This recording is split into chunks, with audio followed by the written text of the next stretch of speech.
Mukunda jewellery హనుమకొండలోని అతిపెద్ద jewellery mart December 14న గొప్ప ప్రారంభం.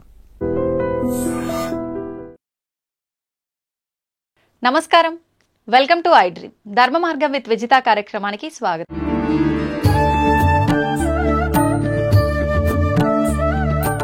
స్వామీజీ, మన మిగతా వాళ్ళకన్నా కూడా మన ఒక హిందూ ధర్మంలో మాత్రమే కొన్ని కోట్ల దేవతలుగా ఆరాధిస్తుంటాం, కానీ భగవంతుడు ఒక్కడే అని కూడా మళ్ళీ చెప్తూ ఉంటారు.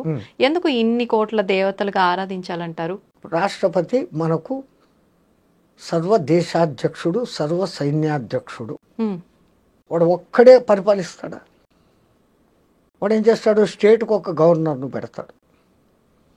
ఒక్క గవర్నర్నే స్టేట్ని అంతా చూస్తాడా? ఆ గవర్నర్ ఏం చేస్తాడు? జిల్లాకు ఒక కలెక్టర్ను పెడతాడు. ఆ జిల్లానంతా కలెక్టర్ చూస్తాడా?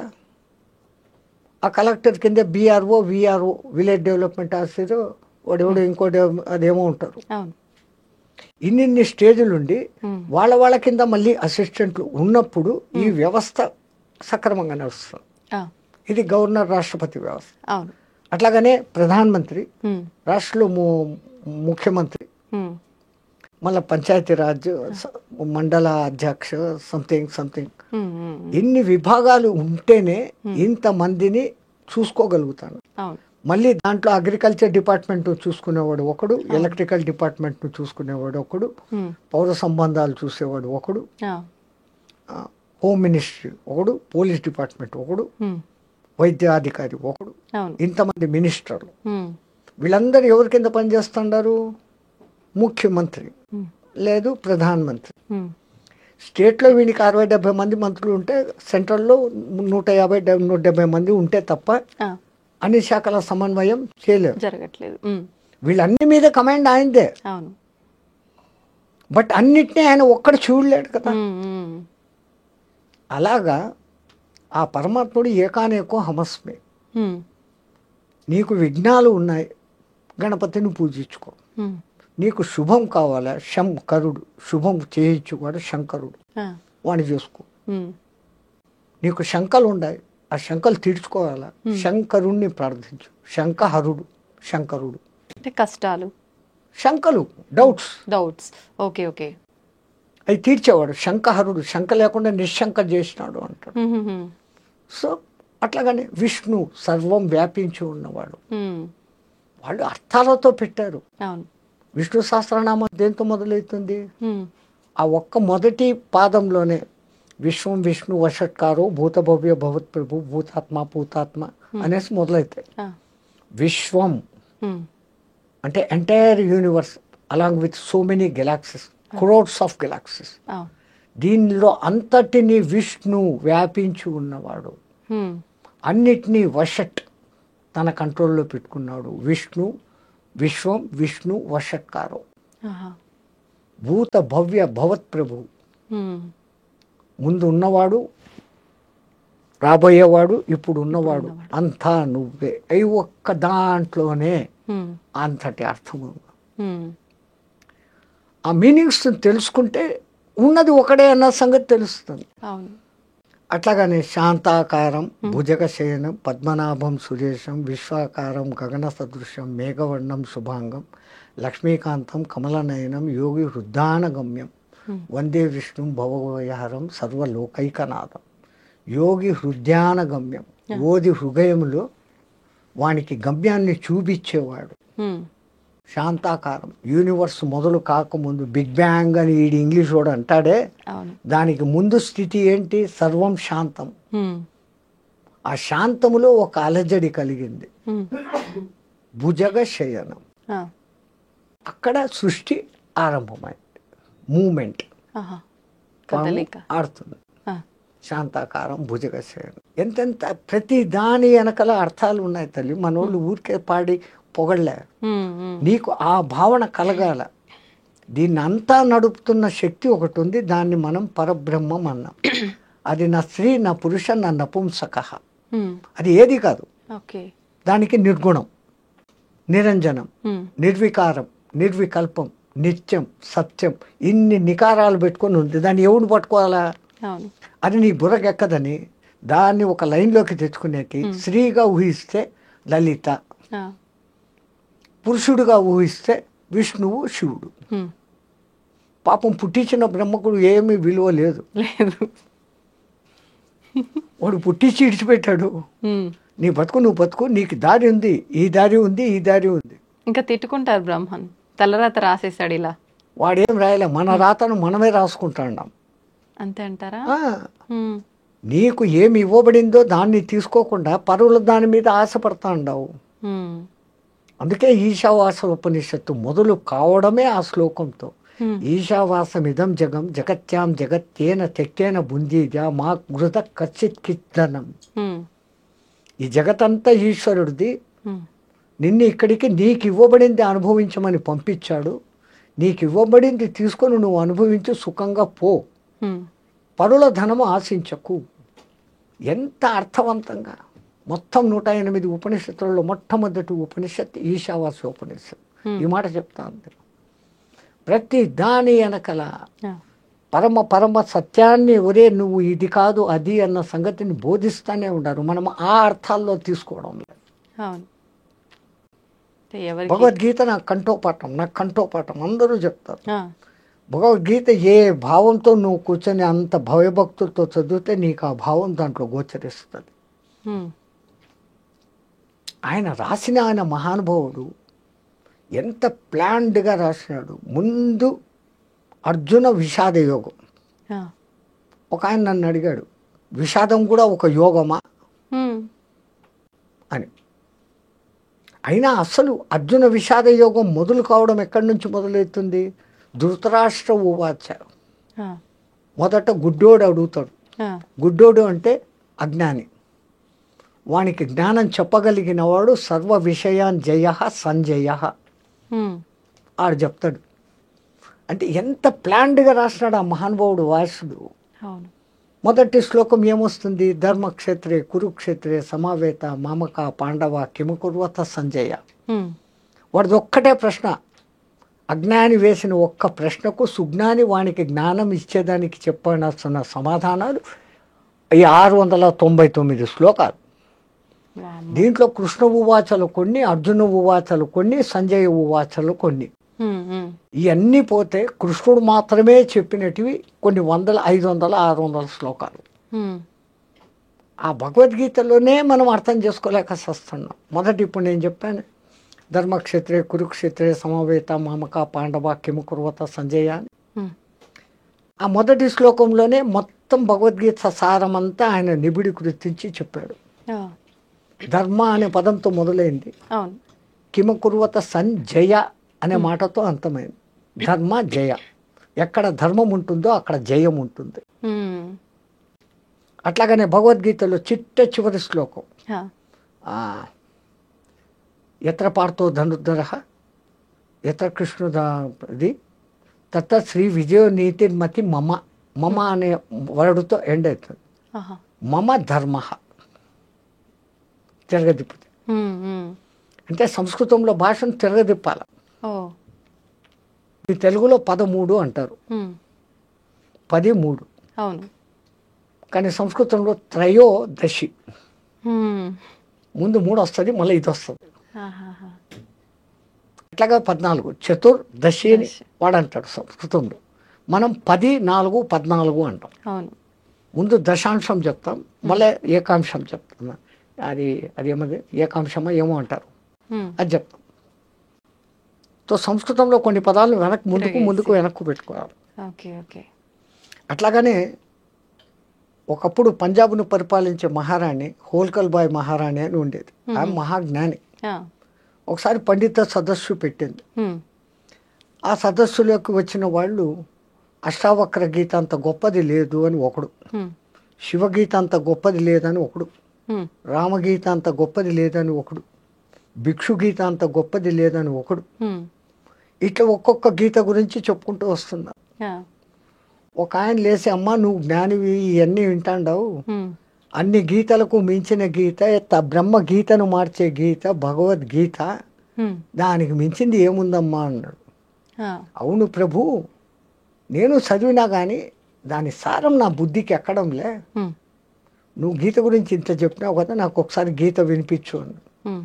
నువ్వు ఇంత పండితురాలు, నీకు నేనేందమ్మా వినిపించేది? ఎవడైనా తప్పు లేదు, చిన్న పెద్ద లేదు. జ్ఞానం ఎక్కడుంటే మన దగ్గర తీసుకోవాలని చెప్పండి. నేను చెప్పలేను తల్లి, నా చేత కాదు. ఎవరు నాకు చెప్తారు? నాకు తపన ఉంది. నేను ఎన్నోసార్లు గీత చదివా, కానీ ఎవడి నోటి నుంచి వింటే నేను దాన్ని పట్టుకోగలను, ఆ పట్టు నాకు చిక్కడంలే. ఎవరు నాకు చెప్తారు? కాశీలో ఎవరైనా ఉంటారమ్మా పెద్ద పెద్ద పండితులు, మీరు కాశీకి బండి ఆయన ఎవరో పట్టుకరండి అని. వీళ్ళు బండి వేసుకొని పోయినారు. పంజాబ్ ఎక్కడ, కాశీ ఎక్కడ పోయినా. ఆడే ఎంక్వైరీ చేస్తారు. నాయనా ఎవరయ్యా భగవద్గీత గురించి బాగా చెప్తారు అని. అదో ఆ 90 ఏళ్ళ ముసలాయన ఉంటాడు చూడు, 10వ సంవత్సరం నుంచి భగవద్గీత తప్ప రెండో పుస్తకం చదవడం లేదు ఆయన. భగవద్గీతకు ఎవరు ఎంతమంది భాష్యాలు రాశారో అవన్నీ పెట్టుకొని ఉన్నాడు. ఆయనకు తెలిసినంత ప్రపంచంలో భగవద్గీత గురించి ఎవరికి తెలియదు. షబ్బాష్, మా మహారాణికి ఇట్లాంటి వాడే కావాలి. ఆయన దగ్గరికి పోయి, అయ్యా మా మహారాణి గారు మీ నుంచి భగవద్గీత వినదలుచుకున్నారు, ఆమె గీత తెలుసు, వినదలుచుకున్నారు. ఆడు బ్రాహ్మణుడు. ఈ బ్రాహ్మణులకు ఒక ఇది ఉంది, బ్రాహ్మణో దక్షిణ ప్రియ, బ్రాహ్మణో భోజన ప్రియ అని అంటారు, తప్పుగా అనుకోకండి. ఈడు రాణి అనే పేరు వినంగానే, ఆహా నాకు రాచవిందు భోజనాలు, ఈ గీతను సాగదీసి ఒక 1 నెల 2 నెలల్లో చెప్పినాను అనుకో, అన్ని రోజులు రాజభోగాలు రాజతిండి, ఇంకా పోయేటప్పుడు రోజు హారతి దక్షిణాలు పడతాయి, వెళ్ళేటప్పుడు మహారాణి భూరి దక్షిణ ఇస్తుంది. ఓ నాయన అలాగే. వీళ్ళు బండిలో వీడికి తీసుకొని వచ్చి దింపారు. ఒక 20 రోజులు బండిలో వేసుకొని వచ్చి ఆయన దింపేటప్పుడు దిగినాక చెప్పారు, రేపు పొద్దున మీరు గీత చెప్పే ముందర బాగా ఆలోచించుకొని చెప్పండి, ఆమె కూడా మహాపండితురాలు అన్నారు. ఈ గుండెల్లో రాయబడింది. వామ్మో, ఇంక ఇది ఎట్టరా చెప్పాలన్నా నాకు 10 దినాలు టైం అయింది. ఆ ఉపనిషత్తుల్లో గీత ఎక్కడుంది, ఈ ఉపనిషత్తులు ఈ కొటేషన్ అంతా 10 దినాలు రాసుకున్నాడు. ఇంకా నాకు ఎదురు లేదు అనుకున్నాను. కాశీ నుంచి వచ్చిన పండితుడు ఎవడో చెప్తాడా అని సభ అంతా నిండిపోయింది. వీడు సభలోకి రాగానే ఓ ఈ పొద్దు సాయంత్రం దక్షిణాలే పడిపోతాయి మనకు, హ్యాపీ అనుకున్నాడు. మహారాణి గారు వచ్చారు. ఈయన వ్యాసపీఠం తెరిచి, మహారాణి గీత చెప్తున్నాను, మహానుభావ నాకు అదే కావాలో చెప్పు అన్నాడు. ధర్మక్షేత్రే కురుక్షేత్రే అన్నాడు. ఆహా నా జన్మ ధన్యమైంది మహారాజా, అదే పండిత, నాకు గీత ఇప్పుడు నాకు గీత అర్థమైంది మీ నోటితో విన్నాక. పుస్తకం మూసేయండి అని. వీడు తుస్సు 40 రోజులు బాగా మెక్కుతాము, రోజు దక్షిణ తీసుకుందాము అనుకుంటే ఇట్లా ఆయనే ఒక లైన్కి మండిపోయి, అధ్యాయం చ శ్లోకం చ శ్లోక పాదమేవ చ ప్రతిదినం పటే 10 వర్ష సహస్రాన్ని చంద్రలోకం అవాప్నోత్తు అని ఉందమ్మా. రోజు ఒక అధ్యాయం కానీ, రోజు ఒక శ్లోకం కానీ, కనీసం అర్ధ శ్లోకం కానీ ఎవరైతే చదువుతూ జీవితం చాలిస్తారో వాడు చంద్రలోకంలో 10,000 సంవత్సరాలు సుఖంగా ఉంటాడు అని ఉంది ఫలశ్రుతి. నేను అర్ధ శ్లోకం కూడా చెప్పలే, నీకేం అర్థమైంది అన్నాడు. ఆమెకు వీడి బాధ అర్థమైంది. అరే వీడు బాధపడుతున్నాడు అని. మహారాజ్ పండిత, నువ్వు మా గోశాలకు వచ్చి ఎన్ని ఆవులు ఏలు పెట్టి చూపిస్తావో అన్ని ఆవుల కొమ్ములకు బంగారు మూటలు కట్టి నీకు ఇస్తానయ్యా, నా జన్మ ధన్యం చేసినావు నువ్వు అని. ఇప్పుడు వీడికి పైసలది సమస్య పోయింది. 1000 గోవులు అడిగితే 1000 గోవుల కొమ్ములకు బంగారు మూటలు అంటే ఇంకేం కావాలి, వీడు ఒక చిన్న రాజ్యం పెట్టుకోవచ్చు. డబ్బు పోయింది కానీ వీడిలోని ఈగో లేసింది. దిక్కుమాలింది 90 ఏళ్ళుగా నేను చదివి వస్తా అంటే నాకు అర్థం కాని గీత ఈ 4 పదాలతో ఏం అర్థమైంది.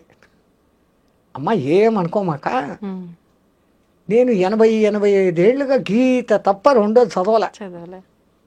ఇన్నేళ్ల బట్టితో చదువుతా అంటే కూడా నాకు గీత ఇప్పటికీ బుర్రకెక్కలే. నేను చెప్పింది 4 పదాలు, నీకు ఎట్లా అర్థమైందమ్మా? ఏం లేదమ్మా, ఆ 4 పదాలదే అటు ఇటు మార్చుకున్నాను మహాస్వామి అనేది. ఏంది అన్నాడు. ధర్మ క్షేత్రే కురు క్షేత్రే, క్షేత్రే క్షేత్రే ధర్మం కురు. నువ్వు ఏ క్షేత్రానికి పోయినా నీ హృదయ క్షేత్రంలో నువ్వు పాటించవలసిన ధర్మాన్ని పాటించు. ఇదే కదా భగవద్గీతలో మొత్తం కృష్ణుడు చెప్పింది. ఓకే. ఆమె గ్రహింపు ఆ స్థాయిలో ఉంది. సో గీతలో ఒక్క శ్లోకానికి ఇంత పొడుగు చెప్పచ్చు. ఎవడు చదివిన భావం అది. దుర్యోధనుడు తెలివి తక్కువడు, మూర్ఖుడు, రాజకాంక్ష ఉన్నోడు అంటాం. ఎంతటి తెలిపరుడు జ్ఞాని అంటే వాడు. సర్వసైన్యాధ్యక్షుడైన భీష్ముడు ఆడుంటే ఆడు వినేటట్లు గురువైన ద్రోణాచార్యుని దగ్గరకు వచ్చి, అదో అవతల పక్ష సైన్యంలో సైన్యాధ్యక్షుడు నిన్ను చంపేందుకే పుట్టినోడు ఎగదోస్తున్నాడు. నా దిక్కు సైన్యము అపర్యాప్తం భీష్మాభిరక్షితం, పర్యాప్తం బలం భీమాభిరక్షితం. ఈ పర్యాప్తం అపర్యాప్తం అన్న పదాల్లోనే గడిబిడైపోయింది. పర్యాప్తం అంటే చాలినంత అని ఒక అర్థం ఉంది, అపర్యాప్తం అంటే చాలనంత అని ఉంది. అపర్యాప్తం అంటే లెక్కలేనంత అని ఒక అర్థం ఉంది, పర్యాప్తం అంటే చాలా కొద్ది సంఖ్య అనే అర్థం ఉంది. అందున ఏమంటాడు, మదక్తే చచ్చ జీవితాహ, నా కోసం సచ్చేదానికి సిద్ధంగా ఉండారు. మీ తెలుగులో ఉంది కదా, శుభం పలకరా, ఆ సామెత చెప్పకూడదు. అట్లా వాడి చావు వాడే కోరుకున్నాడు. ఒక్క భీష్ముడిని రక్షించుకుంటే మళ్ళీ ఆ భీష్ముడు వినాలా, సర్వసైన్యాధ్యక్షుడు, స్వచ్ఛంద మరణ సంపన్నుడు.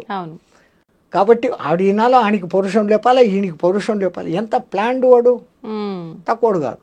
కానీ తన నోటితో స్వయంగా తప్పుగా చెప్పుకున్నాడు. మహాత్ముడు ఆ కాళహస్తి స్వామి విద్యాప్రకాశానందగిరి, ఆయన రాశాడు గీతా మకరందం. అద్భుతమైన గీతకు భాష్యము ఆయన రాసినట్లుగా నేను చదివిన పుస్తకాలలో ఇంకెవరూ రాయలే. అంత అద్భుతంగా రాసినాడు ఆ మహానుభావుడు. గీతా మహత్యమైంది, గీతకున్న 18 పేర్లేంది, అసలు గీతలో ఎంతమంది కృష్ణులు ఉన్నారు. కృష్ణులు తమాషా తెలుసా, చాలా మంది మాకొచ్చి గీత తెలుసు గీత తెలుసు అంటే నేను ఒకటే అడుగుతా, మరి మీకు గీత తెలుసు అంటున్నారు, గీత ఎంతమంది కృష్ణులతో సంబంధం ఉంది? అందరూ చెప్పేది కృష్ణుడు చెప్పాడు, అర్జునుడు విన్నాడు. కృష్ణుడు చెప్పాడు అని ఎక్కడైనా భగవద్గీతలో ఉందా? భగవాన్ ఉవాచ, భగవాన్ ఉవాచ అని వస్తుంది కానీ శ్రీకృష్ణ ఉవాచ అని ఉండదు. సంజయ ఉవాచ అని ఉంటుంది, అర్జున ఉవాచ అని ఉంటుంది, ధృతరాష్ట్ర ఉవాచ అని ఉంటుంది. ఇది తప్ప కృష్ణుడు చెప్పినప్పుడు అంతా భగవాన్ ఉవాచ అని ఉంటుంది. పోనీ అక్కడ చెప్తున్నది కృష్ణుడే. ఇంకా మిగతా 4 మంది కృష్ణులు ఎక్కడ ఉన్నారు? వింటున్న అర్జునుడు కూడా కృష్ణుడే. ఎందుకంటే వానికి 10 పేర్లు ఉన్నాయి. అర్జున పల్గొన్న పార్థ కిరీటి బీభత్సుడు విజయ సవ్యసాచి కృష్ణ, 10 పేర్లు ఉన్నాయి వానికి. ఆ 10 పేర్లలో వాని పేరు కృష్ణ. కృష్ణ అంటే నిజమైన అర్థము సర్వ ఆకృష్ట ఉత్కృష్ట రూపం, ఇది కృష్ణం. అసలు మనం కృష్ణ అని పలకకుండా కృష్ణ అని పలుకుతున్నాం. కృష్ణ అని పలకాల స్వామిజీ? కృష్ణ కృతజ్ఞుడు అంటారు, అప్పుడు క్రు అంటున్నారు. కృపాచార్యుడు అంటున్నారు, అప్పుడు క్రు అంటున్నారు. ఇస్కి పాస్ ఆకర్ కృష్ణ క్యూ బోల్తే హో, ఇక్కడికి వచ్చి నన్ను కృష్ణ కృష్ణ అని ఎందుకంటారు? కృష్ణ కృష్ అనంతం, నం ఇచ్చువాడు కృష్ణ, అంతటి అర్థమైన పేరు. సరే అర్జునుడు దొరికాడు. ఇంక 3వవాడు జెండాపై కపిరాజు, హనుమంతుల వారికి కూడా కృష్ణ అనే పేరు ఉంది. ఆయన అసలు పేరు సుందరుడు, సర్వాకృష్ట సుందర రూపం. వాళ్ళ అమ్మ పెట్టిన పేరు, అంజనీ మాత వానికి పెట్టిన పేరు సుందర కృష్ణ. ఆయన రూపం అందరినీ ఆకర్షించేంత రూపం, అది కృష్ణ. 3వ కృష్ణుడు దొరికాడు. ఇంకా 4వ కృష్ణుడు ఎక్కడున్నాడు? ద్రౌపది. ఆమె కోసమే యుద్ధం వచ్చింది కదా. అవును. ద్రుపదరాజ పుత్రిక కాబట్టి ద్రౌపది, పాంచాల రాజు కూతురు కాబట్టి పాంచాలి. కానీ యజ్ఞంలో పుట్టినప్పుడు ఆ దేవుడు ఆమెకు పెట్టిన పేరు కృష్ణ. ద్రుపద మహారాజు ద్రోణాచార్యుని చంపేదాని కోసం యజ్ఞం చేస్తాడు. అర్జునుడిని పెండ్లాడగలిగినటువంటి కూతురు కావాలా అని యజ్ఞం చేస్తాడు. అప్పుడు ఆ యజ్ఞ పురుషుడు ఆయన యజ్ఞానికి మెచ్చుకొని, ఇందా కృష్ణ, ఈ కృష్ణుని నీకు ఇస్తున్నాను, ఆ దుష్టద్యుమ్ముని నీకు ఇస్తున్నాను, వాడు చంపుతాడు ద్రోణాచార్యుని అని ఇచ్చాడు. అప్పుడు ఆయన అసలు పేరు కృష్ణ. వీళ్ళందరూ దొరికి ఇంకా ఐదోడు ఇంకొకరు రాసిన వ్యాసుడు. ఆయన పేరు వ్యాసుడు కాదు, ఉన్న ఒక్క వేదాన్ని 4గా విభజించి వ్యాసము చేశాడు కాబట్టి వ్యాసుడు అంటాడు. ఆయన అసలు పేరు కృష్ణ ద్వైపాయనుడు. పరాశరుడు సత్యవతులకు 2 నదుల మధ్య చీకటిలో జన్మించినవాడు. కృష్ణ నలుపు, ద్వైపాయన 2 ఒడ్డుల మధ్య పుట్టినవాడు కృష్ణ ద్వైపాయనుడు. భగవద్గీత ఎట్లా అర్థం చేసుకుంటూ పోతే అట్లా పోతుంది. ఇప్పుడు ఇదంతా గీతలో ఉంటుందా స్వామీజీ? ఇప్పుడు మీ చెప్పిన కృష్ణుడి 5 కృష్ణ అన్నారు కదా, ఇదంతా గీతలో ఉంటుందా? దేంట్లో ఉంటుంది? ఇక్కడ ఉంటుంది. 1కి 10 సార్లు చదివి చదివి చదివి ఇది కాదు, బయటి అర్థం కాదు, దీంట్లో అంతరార్థం ఉంది అని. సంస్కృత శ్లోకాలు అన్నిటికీ కూడా బాహ్యార్థం ఒకటి ఉంటుంది, అంతరార్థం ఒకటి ఉంటుంది, పరమార్థం ఒకటి ఉంటుంది. ఇట్లా ఎందుకు రాయబడింది, ఎట్లా చెప్తే ఇంకా సౌజన్యంగా జనాలకు ఎక్కుతుంది అనే తపన ఉండి 1కి 10 సార్లు చదివినప్పుడు ఆ కొత్త భావన ఆ గురువు కల్పిస్తాడు, వస్తుంది. అట్లే ఆ మహానుభావుడు కూడా విద్యా ప్రకాశ్ ఆనందగిరి మలయాళ స్వామి గారి శిష్యుడు. మలయాళ స్వామి ఈయన శిష్యరికానికి మెచ్చి, నువ్వు పోయి ఇంకెక్కడైనా ఆశ్రమం పెట్టుకోరా అని అంటే, ఆయన పెట్టుకున్న ఆశ్రమం పేరు వ్యాసాశ్రమం. ఆ గురువుకు నేను శిష్యుణ్ణి అంటే ఆయన కొడుకుతో సమానుని శుకబ్రహ్మ ఆశ్రమం అని పేరు పెట్టుకున్నాడు. 300-400 గీచా యజ్ఞాలు, అంటే యజ్ఞం కాదు, ప్రవచనాలు, పల్లె పల్లెకు బస్సులు లేకుండా నడిచి ఎడ్ల బండ్లలో కూర్చొని పోయి 300-400 గీచా ప్రవచనాలు చేసి, ఆ గురు శుశ్రూష అంతా, ఆ గురు కృప అంతా, మలయాళ స్వామి కృప ఉండబట్టి ఆ మహానుభావుడు ఈ గీతా మకరందం రాశాడు. దాని పేరే గీతా మకరందం. తేనెకన్నా ముందు రూపం మకరందం. ఆ మకరందాన్ని తేనెటీగలు తెచ్చి రెక్కలతో అల్లారించి గట్టిపరుస్తే వచ్చేది తేనె. తేనె కన్నా మధురమైంది మకరందం. దాని పేరు ఆ మహానుభావుడు పెట్టిన పేరు గీతా మకరందం. అందుకే త్యాగయ్య గారు అంటారు, ఎందరో మహానుభావులు అందరికీ వందనాలు. సంతోషం స్వామీజీ, నిజంగా చాలా చాలా మంచి విషయాలు తెలియజేశారు. నిజంగా మా అంటే కొత్త కొత్త విషయాలు తెలుసుకున్నట్టుగా అనిపించింది ఈరోజు నిజంగా. కాదమ్మా, ఉన్న విషయాలే అందరికీ తెలిసినట్టే, మాకు తెలియదు కాబట్టి అవి కొత్తగానే అనిపిస్తాయి. నిజంగా ఇలాంటి మరిన్ని విషయాలు మీరు మళ్ళీ మళ్ళీ మాకు తెలియజేస్తూనే ఉండాలని చెప్పి కోరుకుంటున్నాను స్వామీజీ. ధన్యవాదాలు. ఇదంతా మా గురువు గారు మహంతి హిమాలయ గిరిజీ గారి కరుణా కటాక్షం, ఇంకోటి ఏం కాదు. జయ శ్రీమన్నారాయణ.